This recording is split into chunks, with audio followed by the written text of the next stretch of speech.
Bonjour à tous. Alors ça fait un petit moment que j'avais pas partagé en vidéo et j'aimerais avec vous lire deux, trois passages là, de ce livre de Thomas Merton, L'expérience intérieure. Alors j'en ai parlé au dernier Kainos, dernier week-end Kainos. C'est un auteur, un théologien et un moine trappiste, donc d'une tradition exigeante sur cette autodiscipline, cette ascèse envers lui-même que je ne conseille pas particulièrement, mais plutôt à travers son parcours d'ouverture si profonde et authentique vers ceux qui l'entourent, hein, le monde et les femmes et les hommes qui ne sont pas forcément enfermés dans un monastère.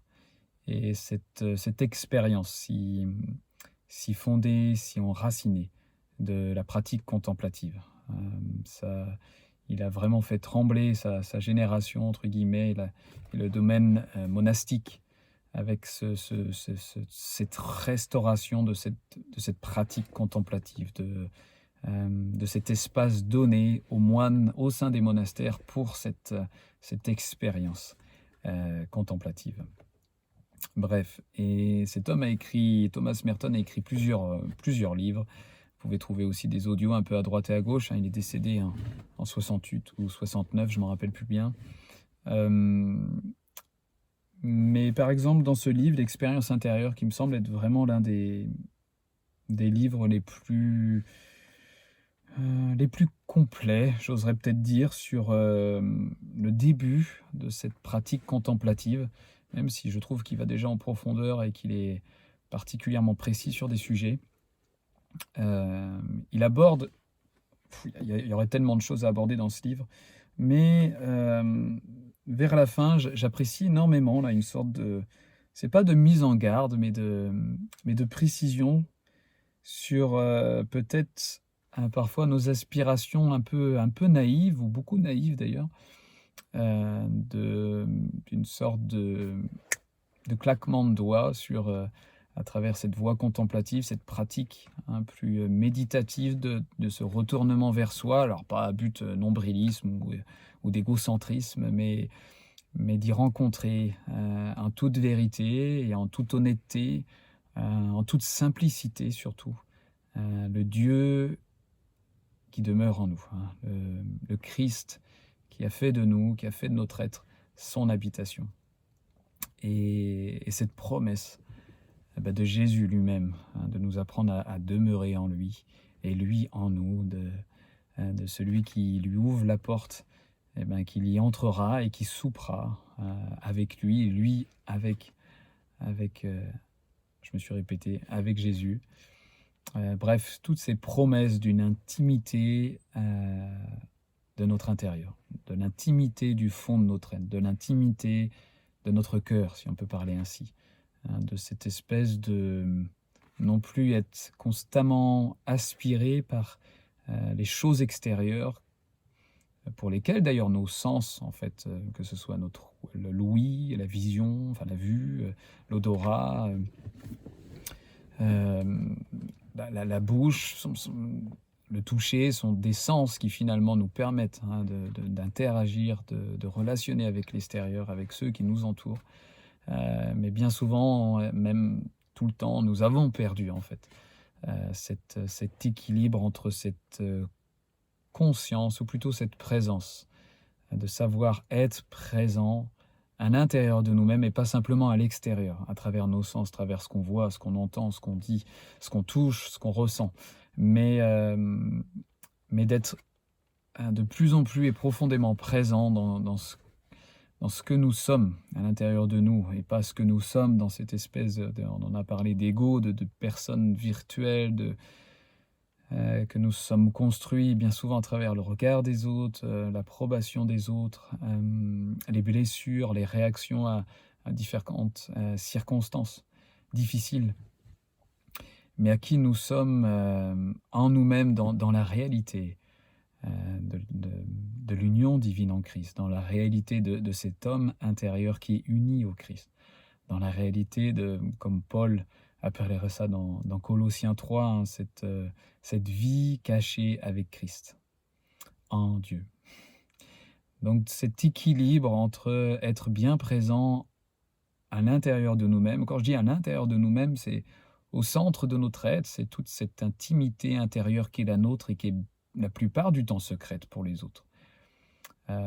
Où avec les années, en fait, on a tellement été absorbé, que ce soit à travers nos pensées, que ce soit à travers justement tout ce que nos sens captent, nos sens physiques, eh bien, on a oublié d'être présent en nous-mêmes et d'y reconnaître la présence finalement lumineuse et parfois et souvent cachée et ensuite lumineuse du Christ en nous, hein, de cette présence qui jaillit finalement comme de nulle part en nous,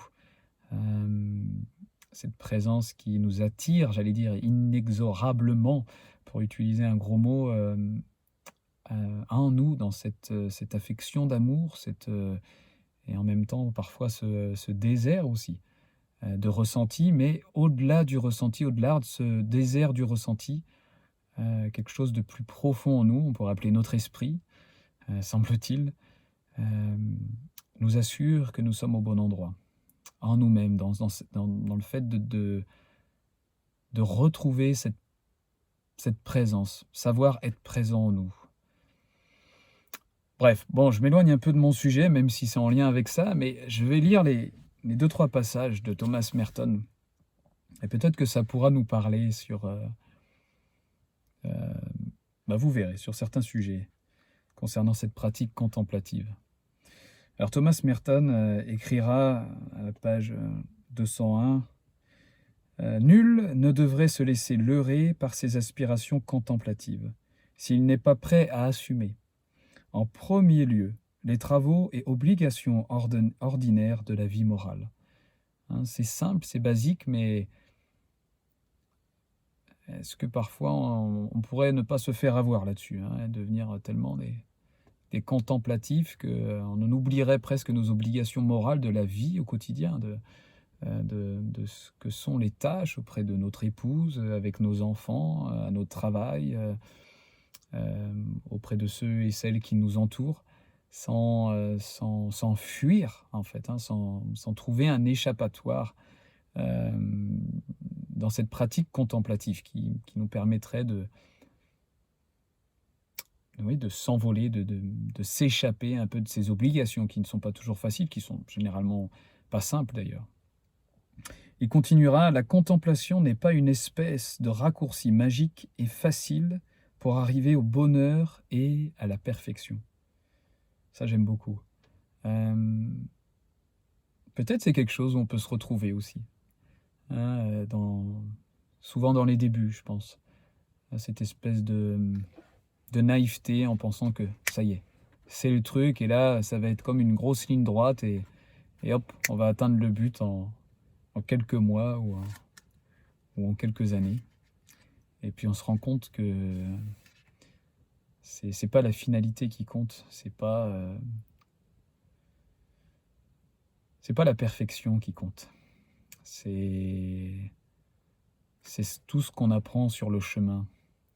C'est finalement ces espèces de vertus simples, de fruits de la vie de Christ simple, comme la patience, la persévérance, j'allais dire en premier l'amour, hein, qui est un des fruits qui découle, enfin dont découle la patience et la persévérance, mais ce fruit principal de l'amour, de se quitter soi-même pour être absorbé dans celui qui nous connaît plus intimement que nous-mêmes, hein, comme dira saint Augustin d'une certaine manière, hein, que le Dieu vivant était plus intime qu'Augustin l'était à lui-même.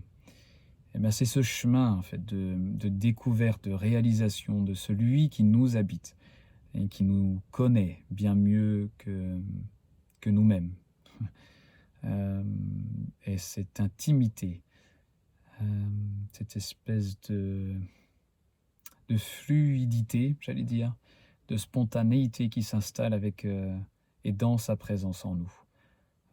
Où l'effort pour devenir spirituel, l'effort pour être un chrétien perd tout son sens.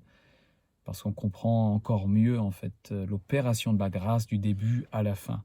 On comprend encore mieux certaines confession de Paul, j'ai été crucifié avec Christ, et si je vis, ce n'est plus moi. Ce n'est plus au fur et à mesure l'expression de cet ego, l'expression de cette personne indépendante de Dieu, cette construction virtuelle d'une vie qui n'est pas réelle, qui n'est pas la vie de Christ en union avec notre homme intérieur, qui n'est pas ce vrai moi, hein, entre guillemets, ce vrai je, plus simple, plus humble, plus secret, plus discret.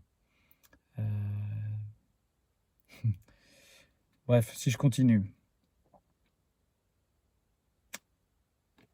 Je vais tourner la page. Je ne vais pas tout vous lire, mais pour reprendre à la page 202. Rigidité et préjugés sont les grands obstacles à la contemplation. Tellement vrai. Celui qui croit savoir à l'avance ce qu'elle est s'empêche d'en découvrir la vraie nature, puisqu'il est hors d'état de changer d'avis et d'admettre quelque chose de totalement nouveau. Et là, on voit les symptômes même d'un esprit religieux. Quand je dis d'un esprit religieux, d'une mentalité religieuse, des carcans religieux qui nous enferment dans des dogmes, dans des sortes d'assurances, dans des affirmatifs, ou des affirmatives, qui finalement fait peu sens en nous-mêmes. C'est comme si on savait qu'à l'intérieur de nous, on n'était pas si assuré, mais devant les autres, nous sommes bloqués par nous-mêmes, dans nos assurances, dans nos dogmatismes, qui peuvent peut-être rassurer les autres qui nous écoutent, mais qui au fond, tout au fond de nous, ne résonnent pas si profondément. Celui qui croit que la contemplation est chose sublime et spectaculaire n'est pas réceptif à l'intuition d'une réalité suprême et transcendante. Là, c'est ce qu'il appelle Dieu, cette réalité suprême et transcendante, où Jésus se nommera, ou se dira être le chemin, la vérité et la vie. C'est cette aletheia en grec, qui est aussi traduit par l'aspect de la réalité, de ce qui est réel, de ce qui est profondément réel, de ce qui est en dehors du sommeil, de la léthargie, de ce qui est éveillé, de ce qui est réel, de ce qui est vraiment conscient, pour utiliser un mot, on peut utiliser à toutes les sauces, mais c'est vraiment ça, cette vraie conscience en fait de ce qui nous entoure, de ce qui se passe autour de nous, de qui nous sommes, de qui est l'autre. On pourrait dire cette vraie connaissance, cette connaissance intuitive, pas cette connaissance fabriquée, pas cette connaissance encore une fois dogmatique, mais cette connaissance intuitive, spontanée, qui est là comme un flot naturel qui se répand dans notre manière de penser, notre manière d'agir, notre manière de ressentir. Allez, continue plus loin. Donc, qui n'est pas réceptif à l'intuition d'une réalité suprême et transcendante, et en même temps immanente à son moi ordinaire. Ça veut dire qui habite son moi réel, en fait, son moi du quotidien, c'est notre vrai jeu dans les différentes situations les plus basiques, les plus simples, les plus quotidiennes de notre vie. Celui qui a besoin d'être exalté, et pour qui le mysticisme est le summum de l'ambition humaine, ne pourra jamais connaître la libération accordée à ceux-là seuls qui ont renoncé à réussir. Là, il touche quelque chose de tellement, tellement important, et surtout, et malheureusement au sein de notre courant évangélique, la tradition contemplative au sein d'un environnement monastique, par exemple, d'office, connaissent et savent cette discrétion, cette humilité et cette simplicité de vivre cette pratique contemplative, sans aspirer aux exaltations, sans aspirer aux expériences spirituelles les plus grandes, la lévitation, les visions, d'être remué de partout par l'esprit, ou ce genre d'expérience. Ils n'aspiraient pas à ça.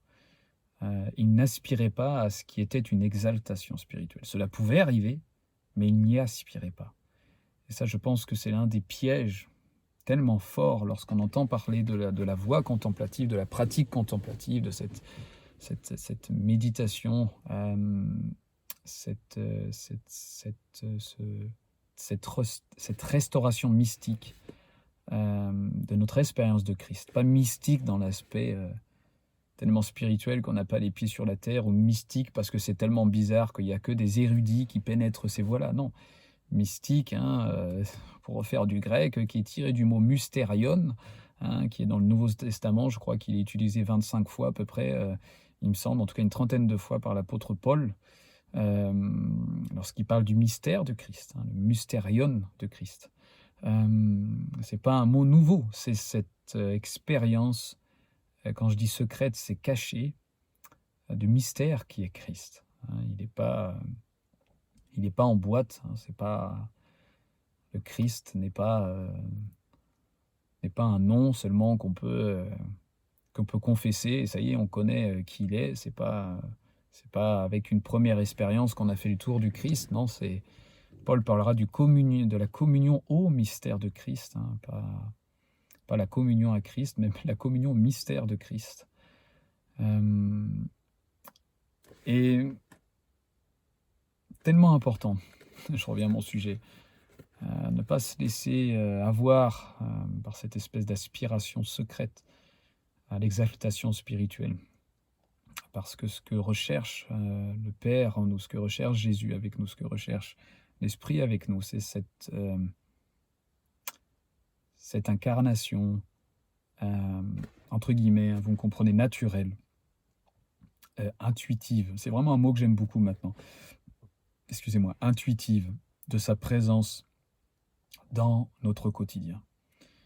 Sans être forcément happé par une lévitation, happé par une vision ouverte, happé par des tremblements dans tous les sens, mais en ce que notre quotidien, avec nos enfants, notre épouse, à notre travail, nos amis, et évidemment aussi dans ces moments plus solitaires, mais la simplicité et la profondeur de sa vie au sein de notre quotidien. Pas les grandes conférences où il y a de grandes choses qui se vivent, mais quand on arrive à la maison, il n'y a plus rien. Pas ces moments répétés de forte exaltation où quand ils ne sont pas là, on a l'impression d'être perdu, on a l'impression de plus être en lui, ou on a l'impression que Dieu nous a lâchés ou qu'on est plus loin que lui.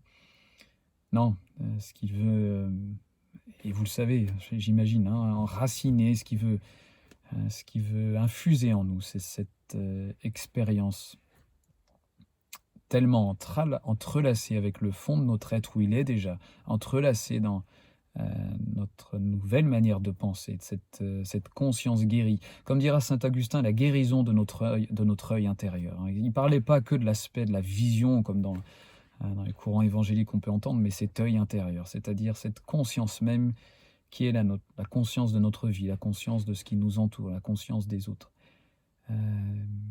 Guérie, restaurée, à cette union qui est déjà en nous, qui est déjà là, qui est pour la plupart du temps dormante et qui ne cherche qu'à être réveillée à travers ces temps qu'on passe volontairement avec lui, avec Dieu, dans cette veille, cette vigilance d'attention amoureuse vers lui qui est en nous, qui habite en nous, au centre de notre être. Et puis j'allais dire aussi en parallèle à notre insu, où Dieu lui-même prend les manettes, prend l'initiative, où c'est lui qui tisse cette espèce d'œil intérieur guéri, de cœur qui est conscient, qui est ouvert de la présence de Dieu. Pas quelque chose de bizarre, mais juste comme un nouveau jaillissement de vie, une nouvelle source de vie qui inspire presque le plus souvent à notre insu, finalement, nos actes, nos paroles, notre manière d'être, notre manière de voir les choses, qui se voit changer tellement fortement. On commence à voir l'autre différemment, on commence à comprendre l'autre différemment, même s'il n'a pas les mêmes théologies, les mêmes dogmes, les mêmes opinions. On commence à voir un peu plus loin, en fait. On commence à voir à travers les mailles de toujours cet arbre de la connaissance du bien et du mal, de juger si ce qu'il dit c'est bien ou c'est mal. On commence à voir plus loin que ça, à travers ça. Et, et c'est, je pense, ce que veut dire, entre autres, à Thomas Merton, au fait de ne pas tomber dans le piège de ce besoin d'être exalté. Parce que c'est pas ce que recherche Dieu avec nous. C'est pas ça. Il continua en disant « Et puisque nous sommes, pour la plupart, rigides, attachés à nos idées, parce que ça nous rassure, hein, là c'est moi qui rajoute ça, convaincus de notre sagesse, fiers de nos capacités et livrés à l'ambition personnelle. » Lorsqu'il dit « pour la plupart », je me demande si ça ne concerne pas tout le monde. Et livrés à l'ambition personnelle, fiers de nos capacités, convaincus de notre sagesse, attachés à nos idées, rigides. Tout le ferment religieux, hein, toute cette rigidité, cette dureté, cette sorte de radicalisation même, qui n'est pas une preuve de spiritualité, qui n'est même pas une preuve en fait d'une expérience authentique de l'union avec Christ. Bien au contraire, c'est tout l'opposé, qui est une preuve d'une sorte de sécurité très charnelle en fait dans des dogmes, dans des croyances, mais qui n'est pas un reflet de l'expérience authentique de l'union en Christ. Jésus sur terre était l'être humain le plus ouvert aux autres. Il nous l'a démontré, hein, que ce soit avec les prostituées, que ce soit ceux qui travaillaient pour les Romains, ceux qui, là où il a été le plus dur, en tout cas le plus, là si on peut utiliser le mot le plus radical, c'était envers les pharisiens, les religieux qui pensaient tout savoir, hein, et puis qui faisaient exercer des fardeaux et des charges et des jougs aux autres qu'eux-mêmes ne portaient pas. Là, Jésus était des plus durs, en tout cas des plus directs, peut-être intransigeants même. Mais avec tous ceux et celles qui ne connaissaient pas leur Père, qui ne connaissaient pas l'amour, qui ne connaissaient pas la proximité de Dieu, du royaume de Dieu qui est à portée de main, qui ne connaissaient pas le royaume de Dieu que Jésus dira, qui est au-dedans de vous, qui est en vous. Au contraire, il s'est montré des plus ouverts.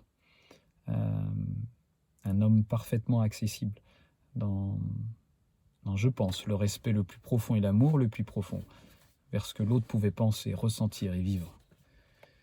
Et donc, lorsque Thomas Merton parle de ça, on peut peut-être tous se reconnaître, la plupart rigides, attachés à nos idées, convaincus de notre sagesse, fiers de nos capacités, livrés à l'ambition personnelle. Ouh là là.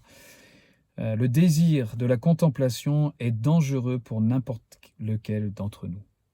Ben oui, parce que lorsqu'on reporte toute cette rigidité, cette ambition personnelle, ce désir de réussir, à la voie contemplative, à la pratique de la contemplation, à ce retournement en soi, à ce chemin intérieur dans l'honnêteté, la simplicité, la vérité vers le Christ qui habite. Ça peut être un piège très dangereux d'y porter avec nous toutes ces choses, toute notre rigidité, toute notre certitude d'avoir raison, toutes nos ambitions personnelles de réussir, d'être vu, d'être entendu, d'être reconnu, je ne sais quoi d'autre. On est tous concernés avec ça. Et la pratique contemplative est tout l'inverse. Tout l'inverse. Si l'on garde ces projections dans la pratique contemplative, c'est qu'on n'y est pas. C'est qu'on pratique autre chose, en fait. On pratique son ego, on pratique sa propre idolâtrie, en fait. On s'idolâtre soi-même. Mais la pratique authentique de la contemplation, hein, de ce retournement vers soi, de cette rencontre avec le Christ qui demeure en nous, de cette démarche intérieure, implique forcément au fur et à mesure le dépouillement de cette ambition personnelle, ce désir, cette soif constante de réussir, d'être en vue, d'être entendu, d'être sûr d'avoir raison parce que ça nous sécurise, ça nous rassure. Tout ça, on quitte au fur et à mesure, progressivement, puis parfois plus abruptement, comme je disais souvent dans les vidéos, ces choses-là, ces repères qui nous faisaient du bien avant, qui nous rassuraient, qui nous sécurisaient, qui nous donnaient enfin une impression de vivre, de devenir quelque chose, de devenir quelqu'un. C'est tout l'inverse, cette tradition contemplative, cette pratique de la contemplation, désamorce littéralement toutes ces choses-là, une par une. mais elle les désamorce, elle les traite vraiment, parce que tout simplement, elle vient par la grâce, vraiment pas par nous-mêmes, par la grâce, elle vient extraire au fur et à mesure les racines, cette pieuvre de l'ego dans toutes bien souvent toutes nos tentatives de bien faire, dans nos actes même de piété, où on pense bien faire, hein, mais on ne se rend pas compte de cette pieuvre tentaculaire de notre ego, et de combien on se nourrit en fait soi-même à travers ces choses-là. Et la vraie pratique contemplative, cet exercice régulier, c'est vrai, où on est conscient que la grâce, le tout accompli de Christ, est la seule base de confiance, la seule base certaine pour que la grâce opère en nous et nous garde sobres, silencieux avec celui qui réside en nous dans le silence de son amour, hein, comme Sophonie 3,17 l'écrit, nous garde humbles, simples, nous garde patients, persévérants, nous garde dans le travail de l'amour, de la simplicité de l'amour, en fait, au sein de notre quotidien, dans l'ouverture à l'autre, dans cette vue, cette conscience qui se guérit, qui voit au-delà, au fur et à mesure des apparences. Et c'est un chemin, c'est un chemin. Je continue et puis j'arrêterai là ensuite. Mais si nous voulons vraiment nous libérer de ces péchés, donc ceux d'être attachés à nos idées et convaincus de notre sagesse, fiers de nos capacités, livrés à l'ambition personnelle, mais si nous voulons vraiment nous libérer de ces péchés, il y a des chances pour que le désir de la liberté contemplative et de l'expérience de la réalité transcendante s'éveille en nous de lui-même, à notre insu, et que ce désir soit satisfait presque avant que nous en prenions conscience. C'est ainsi que se réalise une vraie vocation contemplative.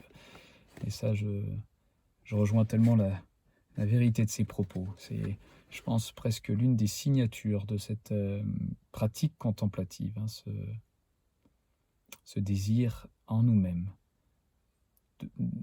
de l'expérience simple, profonde, de celui qui demeure en nous.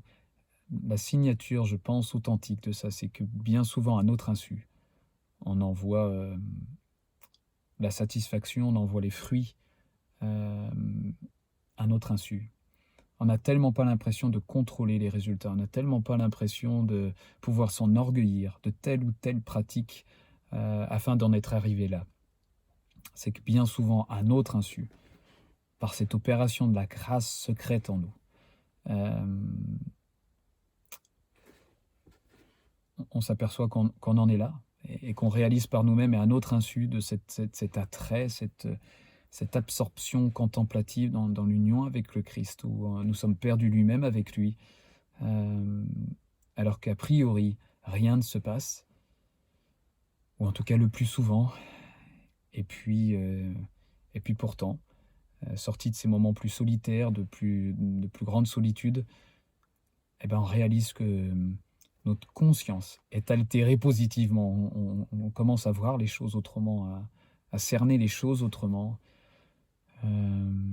à chérir tellement fortement ce calme intérieur, cette paix intérieure, cette joie qui n'est pas forcément que émotive, enfin que je dis émotive dans le sens qui vient nous déborder de tous les sens, mais qui est comme un jaillissement discret, silencieux, mais constant, même quand on a les mains dans...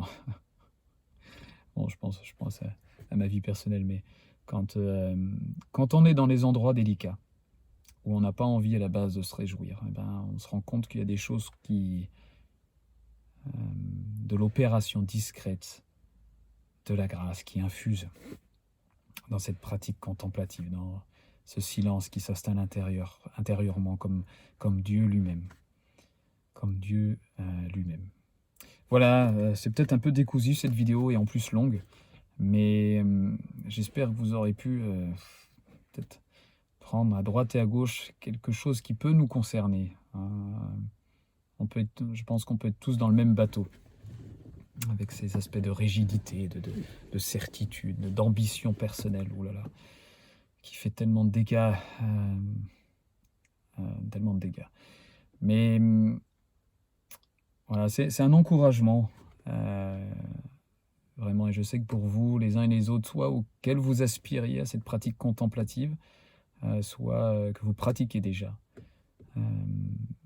Je sais que pour vous également, c'est